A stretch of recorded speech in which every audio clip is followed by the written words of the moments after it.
ہونے والے فیصلے سے متعلق اپڈیٹ کیا اور نہ ہی اس کے میٹنگ منٹس جاری کیے، جس کے بعد منصور علی شاہ نے کیونکہ کل 4 نومبر کو فل کورٹ اجلاس بلایا جانا تھا، تو کل جب ایک طرف قومی اسمبلی میں قانون سازی ہو رہی تھی، ججز کو مزید کنٹرول کرنے کے لیے عدلیہ پر فیصلہ کن حملہ ہو رہا تھا، تو اسی ٹائم یہ خبر آئی کہ یحییٰ آفریدی کو پہلا خط لکھا ہے، پہلا تہلکہ خیز خط، جس میں تشویش اور افسوس کا اظہار کیا کہ جب سپریم کورٹ کے 2 ججز نے پریکٹس اینڈ پروسیجر کمیٹی کا اجلاس بلایا، پہلے تو انہوں نے اس بات پر افسوس کا اظہار کیا کہ آپ کو ہم نے پریکٹس اینڈ پروسیجر کمیٹی میں شرکت کی دعوت دی لیکن آپ شریک نہیں ہوئے۔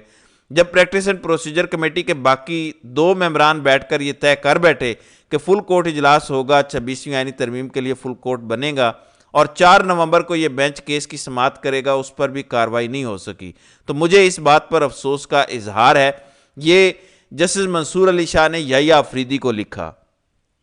ناظرین اکرام، کل میں نے اپنے ویلاگ میں ایک جملہ بولا تھا کہ یحییٰ آفریدی کے خلاف ایک کمپین میڈیا پر آپ کو چلتی نظر آ رہی ہے، لیکن ابھی بھی میں یہ سمجھتا ہوں کہ یہ بڑی پری میچیور ہے یحییٰ آفریدی پر اعتماد کرنا، یا یحییٰ آفریدی کے حوالے سے یہ ذہن بنا لینا کہ اب یہ اینٹی اسٹیبلشمنٹ ہیں، یہ قاضی کی پالیسی کو نہیں لے کر چلیں گے، شہباز حکومت کے خلاف رہیں گے۔ میں پچھلے 3-4 دنوں سے مسلسل گزارش کر رہا ہوں کہ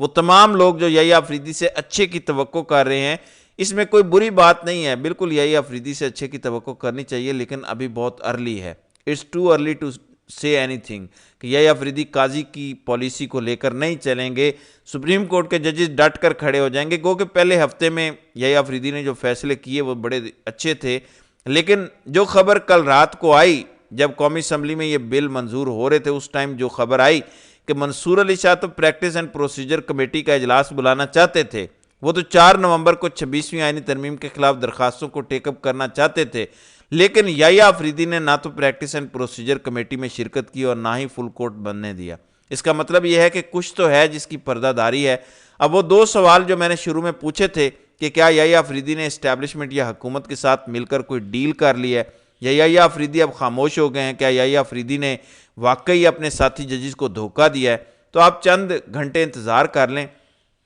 دیکھیں جو پچھلے چند گھنٹوں میں 2 ڈیولپمنٹس ہوئی ہیں، وہ دونوں ڈیولپمنٹس میں نے آپ کو بتا دی۔ پہلی ڈیولپمنٹ قومی اسمبلی میں اور دوسری ڈیولپمنٹ سپریم کورٹ میں ہوئی۔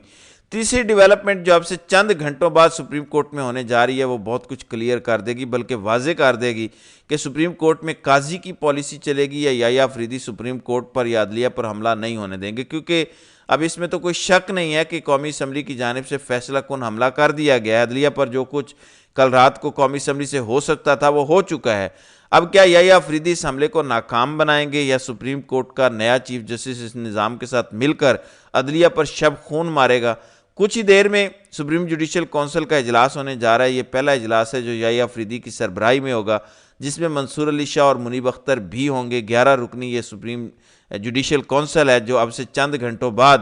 سپریم کورٹ میں بیٹھے گا۔ جو فیصلے اس سپریم جوڈیشل کونسل کے اجلاس میں کیے جائیں گے، جو بھی ڈیسیژنز لیے جائیں گے، وہ تمام تر سوالات کے جوابات دے دیں گے۔ یعنی یحییٰ آفریدی آئین کے ساتھ، قانون کے ساتھ، اپنے ساتھی ججز کے ساتھ کھڑے ہوں گے، یا یحییٰ آفریدی قاضی کی طرح اس نظام کے ساتھ کھڑے ہوں گے، یہ اگلے چند گھنٹوں میں کلیئر ہو جائے گا۔ سپریم جوڈیشل کونسل کا اجلاس ان تمام سوالات کے جوابات دے دے گا جو پچھلے 1-1.5 ہفتے سے گردش کر رہے ہیں۔ مجھے یاد ہے 21 اکتوبر کو یحییٰ آفریدی نامزد ہوئے، پہلے تو یہ کہا جا رہا تھا کہ یحییٰ آفریدی اس نظام کے سہولت کار ہوں گے کیونکہ نظام نے ان کو چیف جسٹس بنایا۔ پھر یحییٰ آفریدی نے جو چند بڑے فیصلے دیے انہیں دیکھتے ہوئے کہا گیا کہ شہباز حکومت کو کوئی سرپرائز ملا ہے۔ میں آج بھی اپنی خبر پر قائم ہوں کہ یحییٰ آفریدی سپریم کورٹ کے سینئر ججز کو سپرسیڈ نہیں کرنا چاہتے تھے۔ 21 اکتوبر کو جب یحییٰ آفریدی کو چیف جسٹس کے طور پر نامزد کیا گیا تو سب سے پہلے یحییٰ آفریدی نے منصور علی شاہ اور منیب اختر سے ملاقات کی، ان کی رائے لی۔ جب وہ ایگری ہوئے اس کے بعد یحییٰ آفریدی نے حکومت کو یہ کہا کہ وہ چیف جسٹس کا عہدہ سنبھالیں گے۔ میں اپنی اس خبر پر قائم ہوں کہ یحییٰ آفریدی